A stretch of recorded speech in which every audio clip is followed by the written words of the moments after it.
daawwattoota keenya kabajamoo OMN Kaayiroo turraa oduu isiniif qabna oduu arraatii waliin an Faayisaa Iliyaasii. Godina Harargee Bahaa Aanaa Qumbii keessatti gootonni Oromoo uummata Oromoo irraa diina qolachaa jiran Abdii Mahadii fi Ibraahim Balleessoo wareegamaniiti jiran. Gootonni kun duula liyyuu poolisiin uummata naannoo sanaa irratti godhaa turan dura dhaabbachaati turan. Loltoonni agaazii uummata keenya maqaa labsii hatattamaatiin golaa turanis dura dhaabbatanii lolaati turan. Loluma san irrattis wareegamaniiti jiran. Uummata Oromoo irratti hidhaa fi dararaan akkuma itti fufetti jira. Godina Shawaa Kibba Lixaa Aanaa Bachoo magaalaa Tullu Boolloo keessatti kanaan dura namoota hedduu hidhuun isaanii ni yaadatama.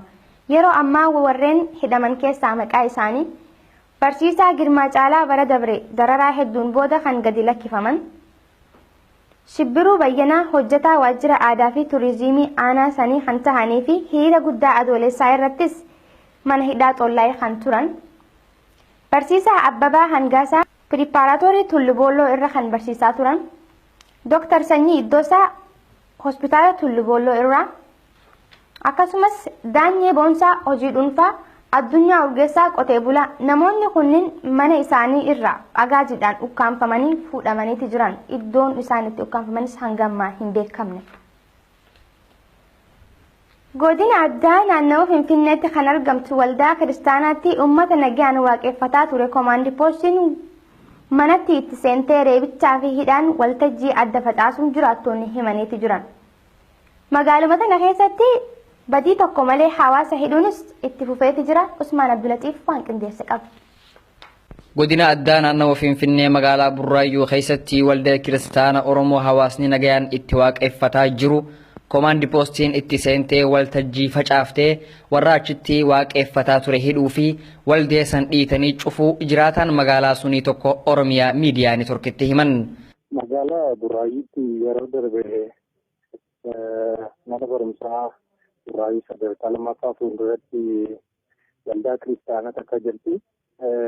Ishii uummata nagaa waaqeffataa turanii guyyaa saafaa itti ba'anii warri gandaa fi hojjettoonni isaanii ergamtoonni itti ba'anii walitti diiganii mana isaan keessatti waaqeffataa turanis diiganii warra achi keessaa sagadaa turan immoo mana hidhaatti guuranii turanii. Magaaluma tanatti wayita barattoonni sadarkaa lammaffaa qormaata fixanitti hidhamuu Dr. Maraaraatiin wal qabsiisanii wayita barattoonni hiriira gaggeessan waraanni marsee hamma tokko akka gorsaa fakkeessanii Dr. Maraaraan seera cabsee humna shororkeessitoota alaatii waliin wal qunnamu taachaa tanaaf hiine jechuudhaan olola dharaatiin barattoota fudhachiisuu yaalanis barattoonni rinciicanii gorsa isaaniitiif akka hin luuccawin namni kuni akkana jechuudhaan himan.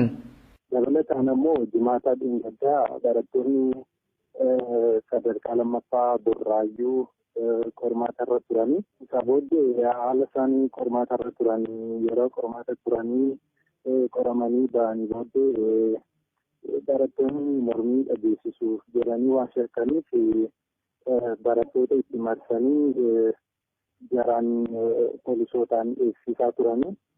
Isaa booddee anillee siisterii isaan keessaa qaba. Siisterii kiyyateefi barattoota walitti qabanii Dr. Mararaa kan nuti himee fi sababiin qaamilee siyaasaa shororkeessitoota biyya alaa jiran wajjin konnekshinii qabuu fi jedhanii poolisiin Oromiyaa keessaa tokko akkasitti akka isaanitti himee fi deebisee isaanillee dhimma akkasii keessa akka isaan hin galle akka gorsuu yaaleedha kan seenatti himte. Magaaluma tanatti uummataan bishaan isiniif galchina jechuudhaan sarara tokkoof jaanii nama tokkorraa birrii 5,000 guuraa jiraachuun beekame. Dirqama itti tahee namni boombaa kana akka isaan jaanitti galfates kan bishaan harkachaa hin jirre tahuu jiraattonni dubbatan. Kanarraa kan hafee magaalaa Burraayyuu keessa hidhaan bakka adda addaatti cimtee itti fuftee jiraachuu wayita dhageenyu sababni hidhaa tana uume maali jennee jiraattota gaafannee deebii akkana jettu arganne. Jarri maali waan tokkollee badii hin dalamne bar akka tasaa kan isaan dhaqanii guyyaa sanbata guddaa irra miti malee utuu isaan sagadaa jiraniiti kan isaan itti cabsanii itti seenanii waldichi kan afaan Oromooti. Uummata achi keessa jiru marti isaallee Oromoodhaa deebisee afaan Oromootiin kan isaan waaqeffatan. Kanarraan kanas waa'ee dhimma isaan yaadan wajjin kan wal qabate hin jiru. Godina Harargee Lixaa aanaa Cirootti hojjettoonni mootummaa fi barsiisonni kolleejjii Rift Vaalii hidhamaa jiraachuun gabaafameeti jira. Barsiisonni yuunivarsiitii Rift Vaalii kan tahan Dr. Baraarsaa Tibbaa dabalatee hanga ammaatti hojjettoonni mootummaa 20 ol ta'an hidhamuu isaanii jiraattonni OMN'tti himan dabalata gabaasa kanaatiif Dammaqaa Nagaasaa. Jiraattonni godina Harargee Lixaa aanaa Ciroo bulchiinsa koomaand poostii labsii yeroo muddamsaa wayyaanee kanaan akkuma Oromiyaa bakkeewwan biroo sababa Oromoo ta'aniif qofa nagaan manaa bahanii galuu dadhabuu isaanii dubbatu. Jiruun nutti hadhaa'ee bakka dhaqnu dhabnee galgalaa ganama yaaddoon gadadamaa jiraachaa jirra jedhan. Hidhaa fi dararaan hammaateera. Hidhaan kun irra caalaa hojjettoota mootummaa fi barsiisota dhaabbilee barnootaa olaanaa irratti kan xiyyeeffate yoo ta'e illee dargaggoota umurii gadi aanaarraa hanga manguddoo umurii waggaa 65tti kan hammatedha. Manguddoota uummata naannoo biratti kabaja guddaa qabanii fi umurii waggaa 65 ta'an Haajii Aliyyii badii tokko malee qabamanii hidhamanii hiraarfamaa jiran jedhan. Jiraataan magaalaa Ciroo tokko akka nuuf ibsetti yuunivarsiitii kolleejjii Rift Vaalii keessaa hayyoonni Oromoo Oromummaa isaaniitiin yakkamanii hidhamaa jirani. Isaan keessaas Dr. Baraarsaa Tibbaa keessatti argamu. Dr. Baraarsaan barsiisaa fi itti gaafatamaa muummee barnootaa eegumsa fayyaa beelladootaati.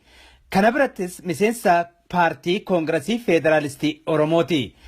Filannoo kijibaa wayita dabree gaggeeffamee mootummichi 100% mo'achuusaa dharaan labsate irratti paartii koongiresii Federaalistii Oromoo bakka bu'uun aanaa qunniitti hayyuu dorgomaa turanidha. Wayita amma hojii barsiisummaa isaanii irraa ukkaanfamanii hidhamanii hiraarfamaa jiran. Miseensa paartii koongiresii Federaalistii Oromoo fi Oromoo ta'uu isaanii qofaatu isaan hiisise malee badiin dalagan akka hin jirre kan jiraattonni magaalaa Ciroo dubbataa jiran.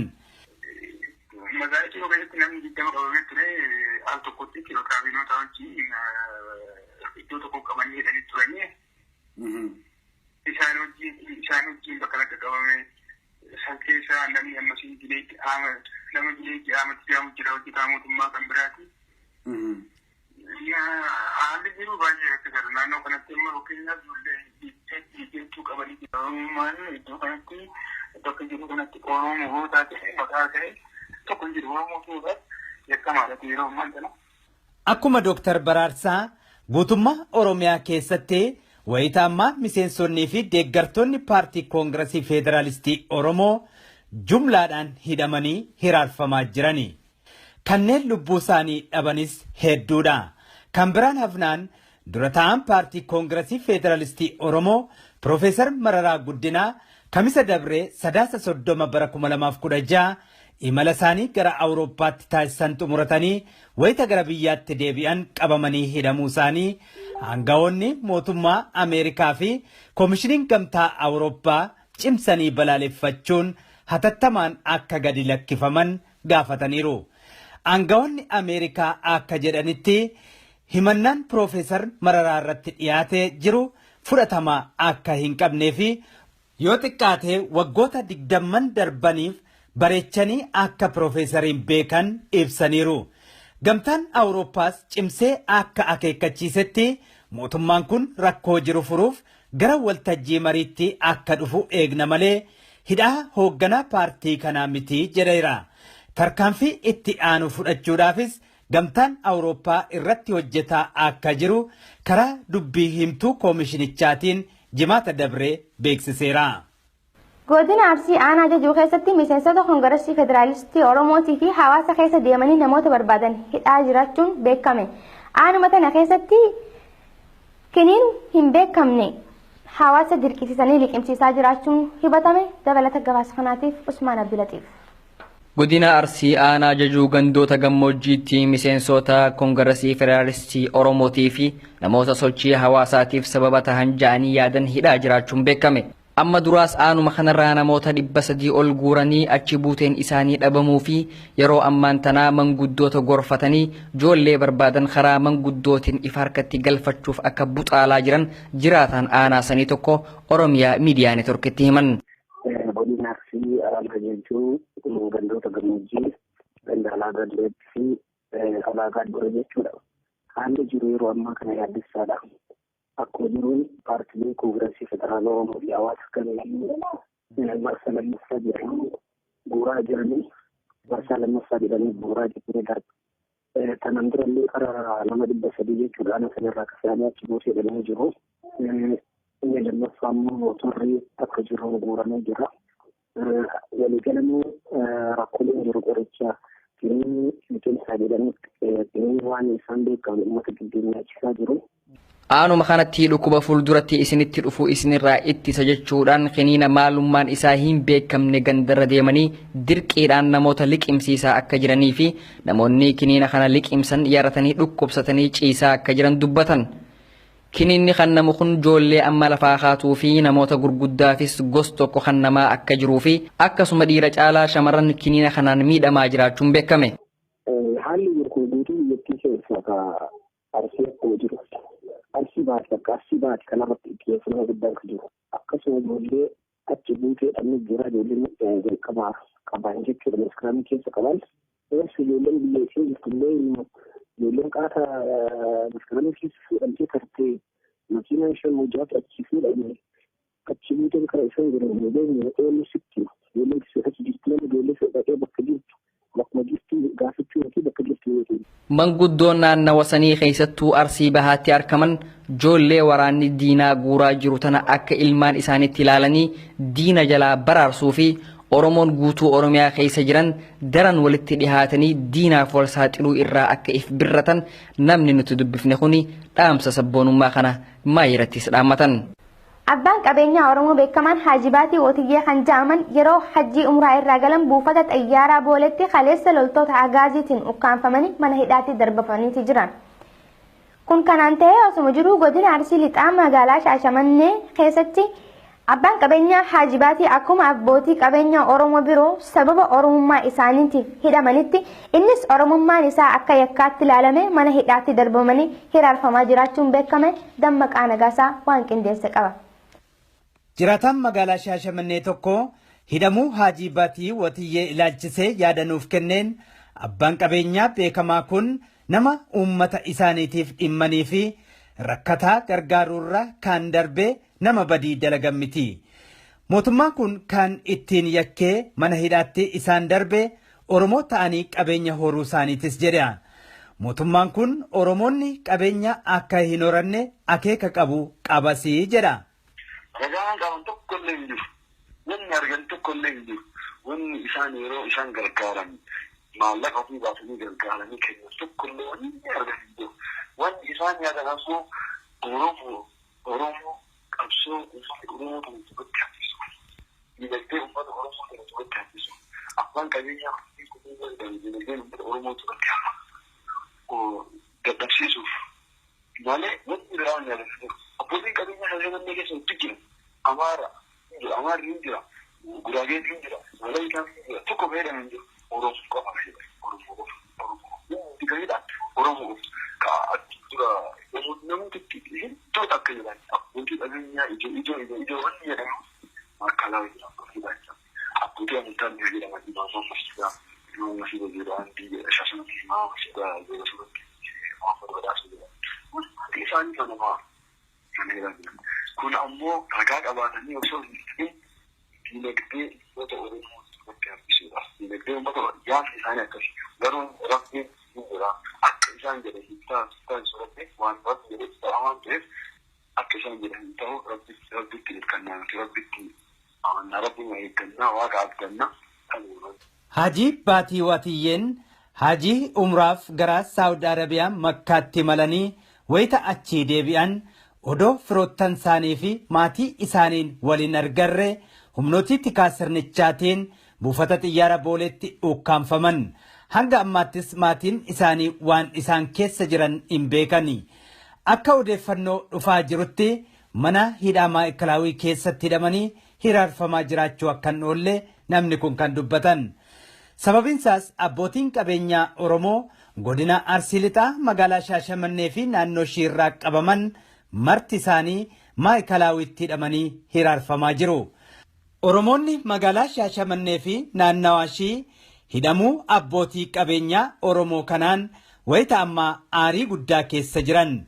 Hanga roorri isaan kun isaan irraa buqqa'utti qabsoo mirgaa taasisaa jiranis kan itti fufan ta'uu murteeffatanii jiranii jedha namni kun. Dhimmanni abbootii qabeenyaa hidhamaniifis wanni sodaatanii wanni duubatti deemanii hidhanii hidhaa sodaa namni mana bahuu dhageessee mana walillee jiru.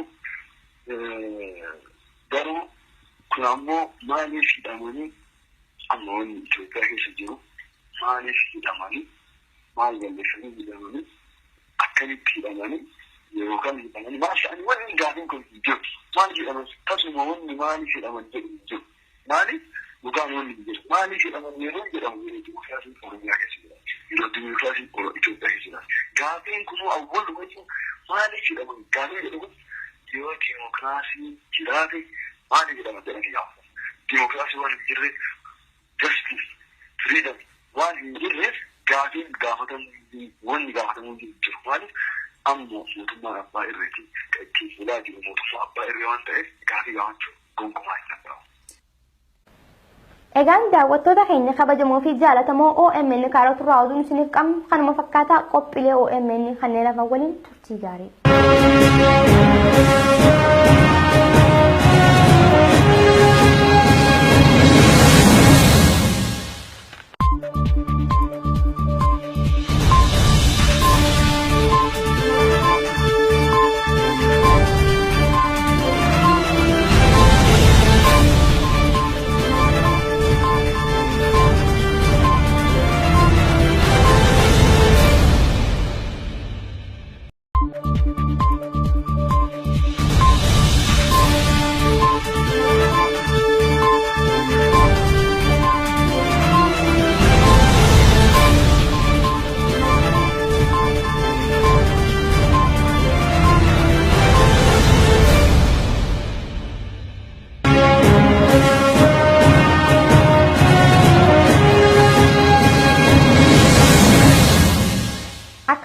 daawwattoota keenya kabajamoo OMN kaayirootu irraa oduu isiniif qabna oduu arraatii waliin an Faayisaa Iliyaasi.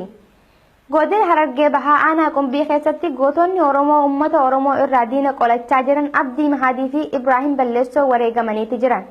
Gootonni kun duula liyyuu poolisiin uummata naannoo sanaa irratti godhaa turan dura dhaabbachaatu turan. Loltoonni agaazii uummata keenya maqaa labsii hatattamaatiin golaa turanis dura dhaabbatanii lolaati turan. Loluma san irrattis wareegamaniiti jiran. Uummata Oromoo irratti hidhaa fi dararaan akkuma itti fufetti jira. Godina Shawaa Kibba Lixaa Aanaa Bachoo magaalaa Tullu Boolloo keessatti kanaan dura namoota hedduu hidhuun isaanii ni yaadatama. Yeroo ammaa warreen hidhaman keessaa maqaa isaanii Barsiisaa Girmaa Caalaa bara dabre dararaa hedduun booda kan gadi lakkifaman. Shibbiruu Bayyanaa hojjetaa waajjira aadaa fi turizimii aanaa sanii kan tahanii fi hiriira guddaa adoolessaa irrattis mana hidhaa xollaa'ee kan turan. Barsiisaa Abbabaa Hangaasaa Piripaaraatoorii Tullu Boolloo irra kan barsiisaa turan. Dr. Sanyii Iddoosaa hospitaala Tullu Boolloo irraa. Akkasumas Daanyee Boonsaa hojii dhuunfaa Addunyaa Urgeessaa qotee bulaa namoonni kunniin mana isaanii irraa agaajiidhaan ukkaanfamanii fuudhamaniiti jiran. Iddoon isaan itti ukkaanfamanis hanga ammaa hin beekamne. Godina addaa naannawaa Finfinneetti kan argamtu waldaa kiristaanaatti uummata nagaan waaqeffataa ture koomaandii poostiin manatti itti seentee reebichaa fi hidhaan waltajjii adda facaasuun jiraattonni himaniiti jiran. Magaaluma tana keessatti badii tokko malee hawaasa hidhuunis itti fufeeti jira. Usmaan Abdulatiif waan qindeesse qaba. Godina addaa naannawaa Finfinnee magaalaa Burraayyuu keessatti waldaa kiristaana Oromoo hawaasni nagaan itti waaqeffataa jiru komaandi poostiin itti seentee waltajjii facaaftee warra achitti waaqeffataa ture hidhuu fi waldeessan dhiitanii cufuu jiraataan magaalaa sunii tokko Oromiyaa miidiyaa neetworkitti himan. Magaalaa Burraayyuutti yeroo darbe mana barumsaa Burraayyuu sadarkaa lammaffaa fuulduratti waldaa kiristaanaa takka jirti. Ishii uummata nagaa waaqeffataa turanii guyyaa saafaa itti ba'anii warri gandaa fi hojjettoonni isaanii ergamtoonni itti ba'anii wajjitti diiganii mana isaan keessatti waaqeffataa turanis diiganii warra achi keessaa sagadaa turan immoo mana hidhaatti guuranii turanii. Magaaluma tanatti wayita ukkaanfamanii mana hidhaatti darbafamanii jiran. Kun kanaan ta'ee osuma jiruu godina Arsii Lixaa magaalaa Shaashamannee keessatti abbaan qabeenyaa Haaji Baatii akkuma abbootii qabeenyaa Oromoo biroo sababa Oromummaa isaaniitiif hidhamanitti innis Oromummaan isaa akka yakkaatti ilaalamee mana hidhaatti darbamanii hiraarfamaa jiraachuun beekame. Dammaqaa Nagaasaa waan qindeesse qaba. Jiraataan magaalaa Shaashamannee tokko hidhamuu Haaji Baatii Watiyyee ilaalchisee yaada nuuf kenneen abbaan qabeenyaa beekamaa kun nama uummata isaaniitiif dhimmanii fi rakkataa gargaaruurra kan darbee nama badii dalagan miti. Mootummaan kun kan ittiin yakkee mana hidhaatti isaan darbe Oromoo ta'anii qabeenya horuu isaaniitis jedha. Mootummaan kun Oromoonni qabeenya akka hin horanne akeeka qabu qabasii jedha. Ragaan qaban tokko illee hin jiru. Wanni argan tokko illee hin jiru. Wanni isaan yeroo isaan gargaaran maallaqa ofii baasanii gargaaranii kennu tokko illee wanni argan hin jiru. Wanni isaan yaadan asuu Oromoo qabsoo uffata Oromoo kan itti haffisu. Dinagdee uffata Oromoo kan itti haffisu. Abbaan qabeenyaa dinagdeen uffata Oromoo itti hafa. Dadhabsiisuuf malee wanni biraa hin yaadatu. Abbootiin qabeenyaa Shaashamannee keessa itti jiru. Amaarri hin jira. Guraageen hin jira. Walaayitaan hin jira. Tokko fayyadaman hin jiru. Oromoo qofa fayyadaman. Oromoo qofa. Itti fayyadaman. Oromoo qofa. Namoota iddoo akka jiran abbootii qabeenyaa ijoo wanni jedhamu makkalaa jedhamu. Abbootii amantaa ni jedhaman imaama masjidaa imaama masjidaa jedhaman biyya Shaashamannee imaama masjidaa yeroo suuratti imaama badhaasa jedhamu. Wanti isaanii kanamaa kan jedhamu. Kun ammoo ragaa qabaatanii osoo hin ta'in dinagdee uummata Oromoo itti hambisuudha. Dinagdee uummata yaadni isaanii akkasi. Garuu rabbiin ni jira. Akka isaan jedhan hiittaa soorate waan rabbi jedhe ta'aa waan ta'eef akka isaan jedhan ta'u rabbitti hirkannaa rabbitti amannaa rabbiin eeggannaa waaqa abdannaa kan uummata. Haaji Baatii Watiyyeen Haajii Umraaf gara Saawud Arabiyaa Makkaatti malanii wayita achii deebi'an odoo firoottan isaanii fi maatii isaaniin waliin argarre humnooti tikaa sirnichaatiin buufata xiyyaara booleetti ukkaanfaman. Hanga ammaattis maatiin isaanii waan isaan keessa jiran hin beekani. Akka odeeffannoo dhufaa jirutti mana hidhaa Maa'ikalaawii keessatti hidhamanii hiraarfamaa jiraachuu akkan oolle namni kun kan dubbatan. Sababinsaas abbootiin qabeenyaa Oromoo godina Arsii Lixaa magaalaa Shaashamannee fi naannoo ishiirraa qabaman marti isaanii Maa'ikalaawwitti hidhamanii hiraarfamaa jiru. Oromoonni magaalaa Shaashamannee fi naannawaa ishii hidhamuu abbootii qabeenyaa Oromoo kanaan wayita ammaa aarii guddaa keessa jiran. Hanga roorri isaan kun isaanirraa buqqa'utti mariitti akka dhufu eegna malee hidhaa hoogganaa paartii kanaa miti jedheera. Tarkaanfii itti aanu fudhachuudhaafis gamtaan Awurooppaa irratti hojjetaa akka jiru karaa dubbii himtuu koomishinichaatiin jimaata dabree beeksiseera. Godina Arsii aanaa Jajuu keessatti miseensota Koongireesii Federaalistii Oromootii fi hawaasa keessa deemanii namoota barbaadan hidhaa jiraachuun beekame. Aanuma tana keessatti kiniin hin beekamne hawaasa dirqisiisanii liqimsiisaa jiraachuun hibatame. Dabalata gabaasa kanaatiif Usmaan Abdulatiif.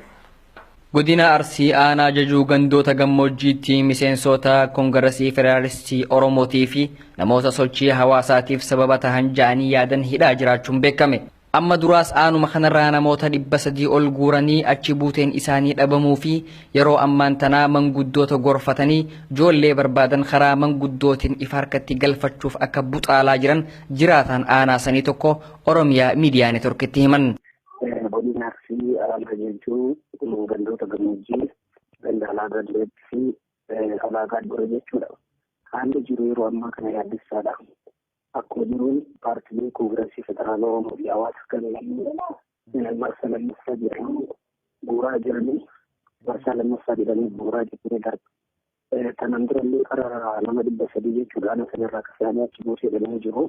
Inni lammaffaa immoo mootorri akka jiru bu'uuramee jira. Waliigalamuu rakkooleen jiru qoricha kiniin miseensaa jedhanii waan isaan beekamu uummata gidduu nyaachisaa jiru. Aanuma kanatti dhukkuba fuulduratti isinitti dhufu isinirraa ittisa jechuudhaan kiniina maalummaan isaa hin beekamne gandarra deemanii dirqiidhaan namoota liqimsiisaa akka jiranii fi namoonni kiniina kana liqimsan yaratanii dhukkubsatanii ciisaa akka jiran dubbatan. Kiniinni kan namu kun ijoollee amma lafaa kaatuu fi namoota gurguddaafis gos tokko kan namaa akka jiruu fi akkasuma dhiira caalaa shamarran kiniina kanaan miidhamaa jiraachuun beekame. Haalli yeroo guutuu biyyattii keessaa arsii akkuma jiru. Arsii baati kanarratti xiyyeeffannoo guddaan kan jiru. Akkasuma ijoollee achi buutee dhabni jira ijoolleen jalqabaa qaban jechuudha. Maskaraamii keessa qaban. Ijoolleen biyya ishee jirtullee ijoolleen qaata maskaraamii keessa fuudhamtee tartee makiinaa ishee mujaatu achi fuudhamee achi buutee karaa isaan jiran ijoolleen oollu sitti ijoolleen achi jirtu ijoollee fedhatee bakka jirtu.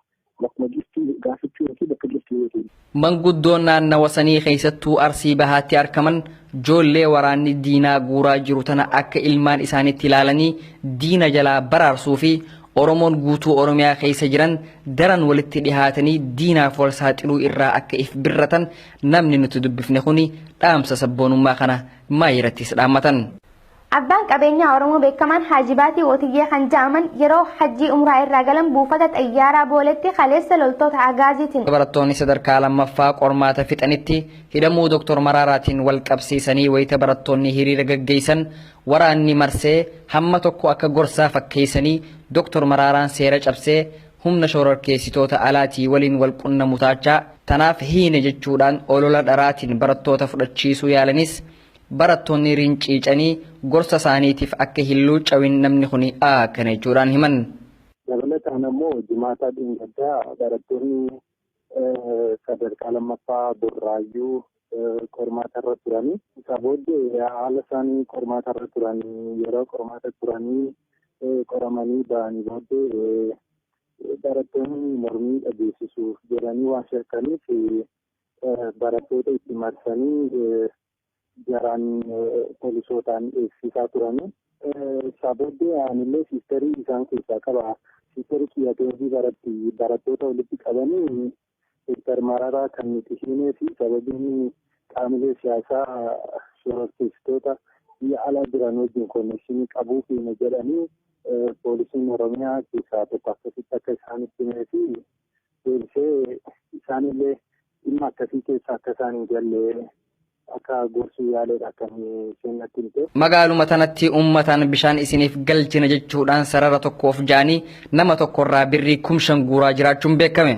Dirqama itti tahee namni boombaa kana akka isaan jaanitti galfates kan bishaan harkachaa hin jirre tahuu jiraattonni dubbatan. Kanarraa kan hafee magaalaa Burraayyuu keessa hidhaan bakka adda addaatti cimtee itti fuftee jiraachuu wayita dhageenyu sababni hidhaa tana uume maali jennee jiraattota gaafannee deebii akkana jettu arganne. Jarri maali waan tokkollee badii hin dalamne bar akka tasaa kan isaan dhaqanii guyyaa sanbata guddaa irraa miti malee utuu isaan sagadaa jiraniiti kan isaan itti cabsanii itti seenanii cabsanii itti seenanii waldichi kan afaan Oromooti uummata achi keessa jiru marti isaallee Oromoodhaa deebisee afaan Oromootiin kan isaan waaqeffatan kanarraan kanas waa'ee dhimma isaan yaadan wajjin kan wal qabate hin jiru. Godina Harargee lixaa aanaa cirootti hojjettoonni mootummaa fi barsiisonni kolleejjii Rift Vaalii hidhamaa jiraachuun gabaafameeti jira. Barsiisonni yuunivarsiitii Rift Vaalii kan tahan Dr. Baraarsaa Tibbaa dabalatee hanga ammaatti hojjettoonni mootummaa 20 ol ta'an hidhamuu isaanii jiraattonni OMN'tti himan dabalata gabaasa kanaatiif Dammaqaa Nagaasaa. Jiraattonni godina Harargee lixaa aanaa ciroo bulchiinsa koomaand poostii labsii yeroo muddamsaa wayyaanee kanaan akkuma Oromiyaa bakkeewwan biroo sababa Oromoo ta'aniif qofa nagaan manaa bahanii galuu dadhabuu isaanii dubbatu. Jiruun nutti hadhaa'ee bakka dhaqnu dhabnee galgalaa ganama yaaddoon gadadamaa jiraachaa jirra jedhan. Hidhaa fi dararaan hammaateera. Hidhaan kun irra caalaa hojjettoota mootummaa fi barsiisota dhaabbilee barnootaa olaanaa irratti kan xiyyeeffate yoo ta'e illee dargaggoota umurii gadi aanaarraa hanga manguddoo umurii waggaa 65tti kan hammatedha. Manguddoota uummata naannoo biratti kabaja guddaa qabanii fi umurii waggaa 65 ta'an Haajii Aliyyi badii tokko malee qabamanii hidhamanii hiraarfamaa jiran jedhan. Jiraataan magaalaa Ciroo tokko akka nuuf ibsetti Yuunivarsiitii Kolleejjii Riifti Vaalii keessaa hayyoonni Oromoo Oromummaa isaaniitiin yakkamanii hidhamaa jirani. Isaan keessaas Dr. Baraarsaa Tibbaa keessatti argamu. Dr. Baraarsaan barsiisaa fi itti gaafatamaa muummee barnootaa eegumsa fayyaa beelladootaati. Kana birattis miseensa paartii Koongiresii Federaalistii Oromooti. Filannoo kijibaa wayita dabree gaggeeffamee mootummichi 100% mo'achuusaa dharaan labsate irratti paartii Koongiresii Federaalistii Oromoo bakka bu'uun aanaa qunniitti hayyuu dorgomaa turanidha. Wayita amma hojii barsiisummaa isaanii irraa ukkaanfamanii hidhamanii hiraarfamaa jiran. Miseensa paartii Koongiresii Federaalistii Oromoo fi Oromoo ta'uu isaanii qofaatu isaan hiisise malee badiin dalagan akka hin jirre kan jiraattonni magaalaa Ciroo dubbataa jiran. Magaalaa Ciroo keessatti namni 20 qabamee ture al tokkotti kaabinoota wajjin iddoo tokko qabanii hidhanii turanii isaan wajjin bakka lafa qabame san keessa namni ammasiin jileetti nama jileetti amatti jaamu jira hojjetaa mootummaa kan biraati. Haalli jiru baay'ee akka jiru naannoo kanatti immoo fakkeenyaaf ijoollee qabanii jiru. Iddoo kanatti bakka jiru kanatti Oromoo ta'e maqaa ta'e tokko jiru Oromoo ta'uudhaaf yakkamaadha yeroo ammaa kana. Akkuma Dr. Baraarsaa guutummaa Oromiyaa keessatti wayita ammaa miseensonnii fi deeggartoonni paartii Koongiresii Federaalistii Oromoo jumlaadhaan hidhamanii hiraarfamaa jirani. Kanneen lubbuu isaanii dhabanis hedduudha. Kan biraan hafnaan dura ta'an paartii Koongiresii Federaalistii Oromoo Profeesar Mararaa Guddinaa kamisa dabree 30 bara 2016 imala isaanii gara Awurooppaatti taasisan xumuratanii wayita gara biyyaatti deebi'an qabamanii hidhamuu isaanii aangawoonni mootummaa Ameerikaa fi Koomishiniin Gamtaa Awurooppaa cimsanii balaaleffachuun hatattamaan akka gadi lakkifaman gaafataniiru. Aangawoonni Ameerikaa akka jedhanitti himannaan Profeesar Mararaa irratti dhiyaatee jiru fudhatama akka hin qabnee fi yoo xiqqaatee waggoota 20 darbaniif bareechanii akka Profeesariin beekan ibsaniiru.